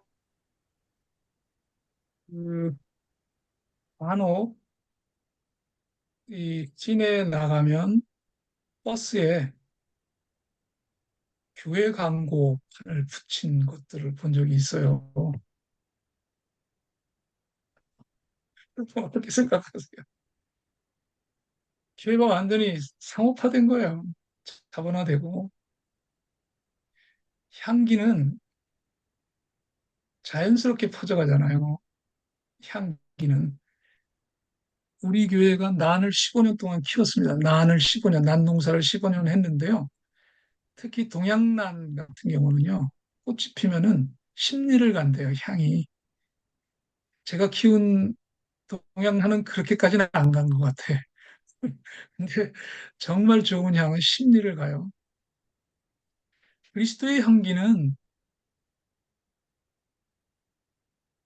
뭘 이렇게 인위적으로 만들어내는 게 아니라 그 자체에서 피어나는 향기인데 향이 깊으면 깊을수록 교회의 정체성, 예수 그리스도의 십자가의 구속의 은총을 통한 생명 평화의 모습이 교회의 모습이라고 한다면 이것은 자연스럽게 세상의 평화와 소망의 모습으로 나타나지 않겠습니까?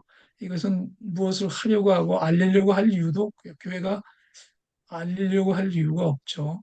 예, 자연스럽게 퍼져나가는 모습이죠. 예, 예, 그 얘기를 드립니다. 예, 지금 한 세 분 더 말씀하셔야 되는데, 예, 간단하게 질문하시고 간단하게 답변해 주시면 고맙겠습니다. 전대웅 전도사님, 혹시 뭐 코멘트 하시거나 질문하실 게 있으신가요? 예. 예, 저는 무슨 강의 잘 들었고요. 처음에 말씀하신 게 계속 나왔습니다. 목사님 아마 목회 철학이 다 담겨 있는 것 같은데, 길과 도로의 차이, 마을과 아파트의 차이를 말씀하셨습니다. 바다의 기업이라고 결국은, 어, 임의로 만들어지는 게 아니라 생기는 것. 그러니까, 목사님께서는 이 시스템이라든지 이런 것들에 중점을 두지 않으시고, 말씀 중에 저는 중찬자, 역찬자도 생각이 나는데, 바람에 맡겨서 이렇게 동력을 따로 달지 않으시고, 그 바람에 네, 몸을 맡겨서 배가 나가도록 하고, 혹시나 옆바람이나 앞바람이 불면, 잠깐 세워 있지, 뭐, 이런 생각을 하시고, 목회를 하시는 게 아닌가. 근데 우리는 마음이 급하거든요. 맞바람이 와도 빨리 앞으로 나가고 싶거든요. 특히 요즘에 20대들이 신학을 먼저 시작을 하는 게 아니라 30대, 40대, 50대가 되어서 목회를 이제 신학 공부를 하고 시작하는 우리 동료 전사님들이 많이 계시거든요. 그러면 20대 때, 30대 초반에 목회를 생각하고 시작을 하면 지금 말씀하신 대로 15년은 해봐야지 이렇게 말씀하셨는데 15년 할 시간, 목회자로서 15년 할 시간은 제한테 없거든요.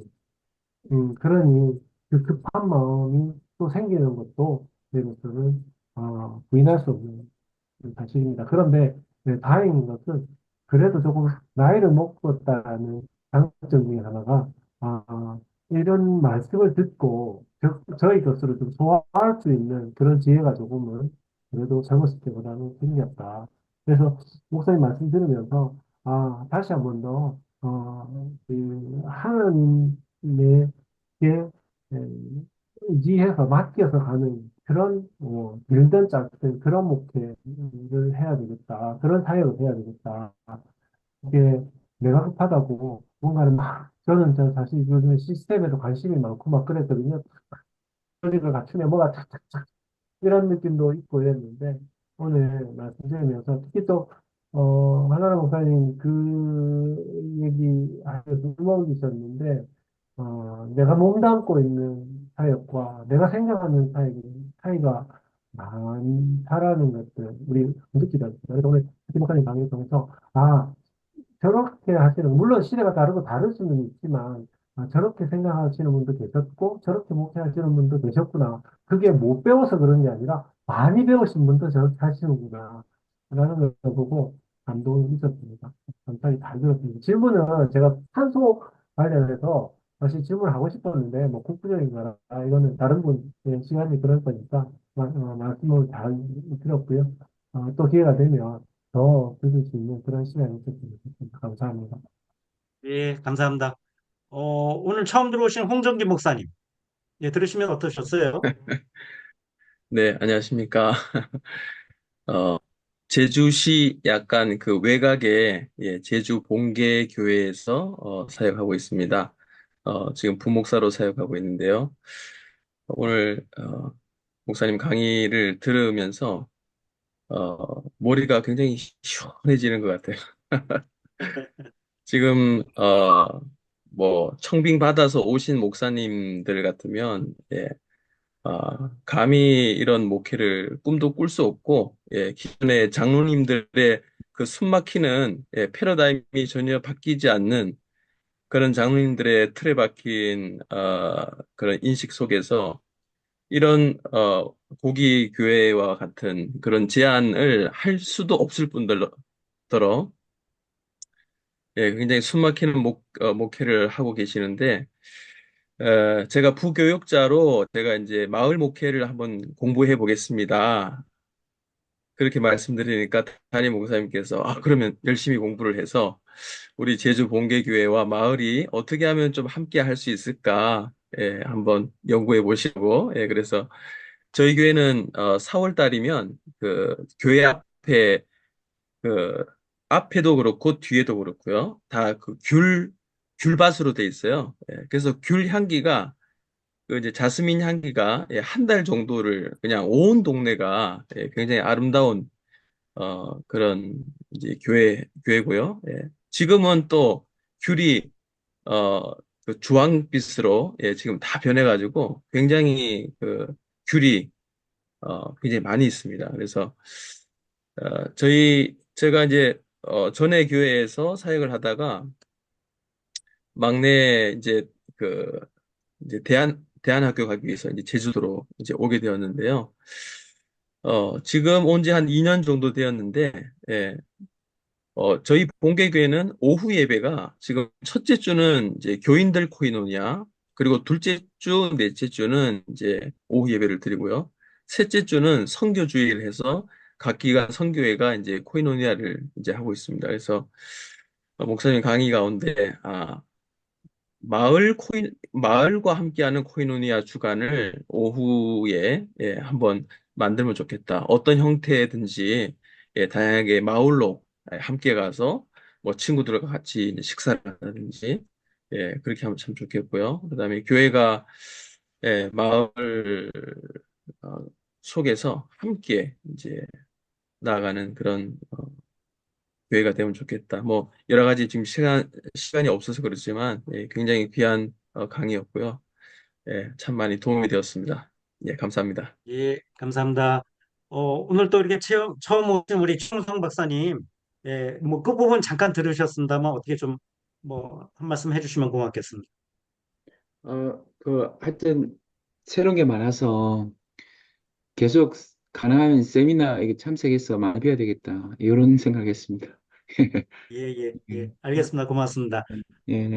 안홍태 목사님, 제가 이 쭉 옆에서 지켜보면서 느낀 것 중에 하나가, 저는 또 2년 전에 또 인터뷰를 통해서 목사님 그 성장 과정, 목회 고기교회 오기 전까지 이제 이야기도 들으면서 느끼는 게, 그, 이 짓짓는 자들의 버림들이 모퉁이의 머릿돌이 된다고 예수님이 사실 그렇게 되신 거 아닙니까?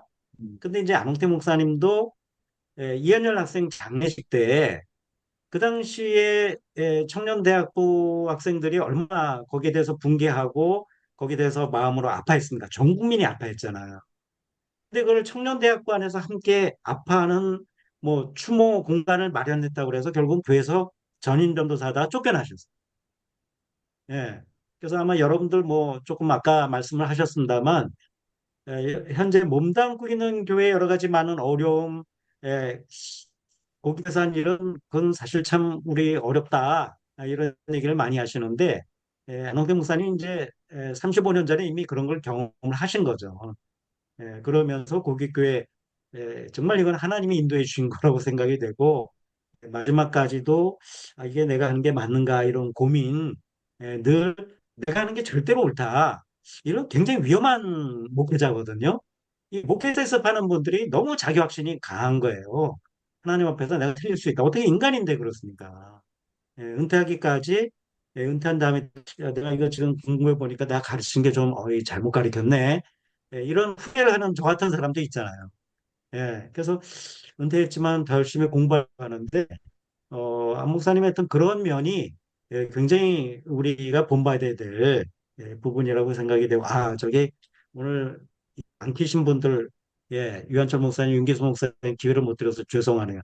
지난번에 30분을 우리가 늦게 끝나가지고 제가 조금 더 이 연장을 못하겠네요. 아무튼 오늘 너무 여러 가지로 귀한 말씀 주셔서 감사하고 우리 안호태 목사님 여기 그 후학들 위해서 또 우리 이제 새로운 마을 목회에 관심 있는 분들 위해서 기도해 주시고 오늘 마치도록 하겠습니다. 좋으신 하나님, 교회의 모습이 하나님 앞에 부끄럽습니다. 그렇게 되어버리고 말았습니다. 오늘 모인 소중한 우리 목회자분들, 하나님 기억해 주시고, 각 교회에서, 각 지역에서 하나님의 나라, 생명과 정의와 평화를 통해서 놀라운 일들이 샘솟듯 솟아날 수 있는, 그래서 지혜와 용기와 무엇보다도 마음의 평화 넘쳐날 수 있는, 함께하는 모든 분들이 하나님의 놀라운 은혜를 입을 수 있는 그러한 지역과 교회의 목회자들이 될 수 있도록 영을 주시옵소서. 예수 그리스도의 이름으로 기도드리옵나이다. 아멘. 아멘. 네, 오늘 아주 감동적인 강의 주신 우리 안홍태 목사님 또 그 삶과 그 목회에 너무 감사한 마음으로 박수 한번 드리고 마치겠습니다. 감사합니다, 목사님. 수고하셨습니다. 예, 오늘 여기서 마치겠습니다. 예, 다음 주에 감사합니다. 뵙겠습니다. 다음 주에 예. 뵙겠습니다. 네, 예. 감사합니다.